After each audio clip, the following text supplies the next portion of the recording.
سب سے زیادہ گناہ ہماری زبان کرتی ہے، تو اس لیے ماہ صیام میں زبان کو کنٹرول کرنے کا کہا گیا۔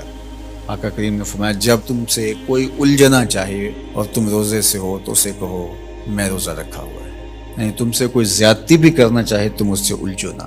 تو روزے کے اندر تو آپ اپنی زبان کو بچاتے ہیں اس احساس کے ساتھ کہ میں روزے سے ہوں۔ یہ احساس جب جڑا ہوتا ہے کہ میں روزے سے ہوں تو کلی بھی احتیاط سے کی جاتی ہے نا، کوئی قطع حلق سے نیچے نہ ٹپک جائے۔ جب آپ روزے سے ہوں اور یہ احساس آپ کے ساتھ جڑا ہوا ہوتا ہے تو آپ امور میں احتیاط کرتے ہیں کہ میرے روزے کو نقصان نہ پہنچ جائے۔ تو کیا صرف کھانے اور پینے سے ہی روزے کو نقصان پہنچتا ہے یا روزے کو نقصان پہنچانے والی اور چیزیں بھی؟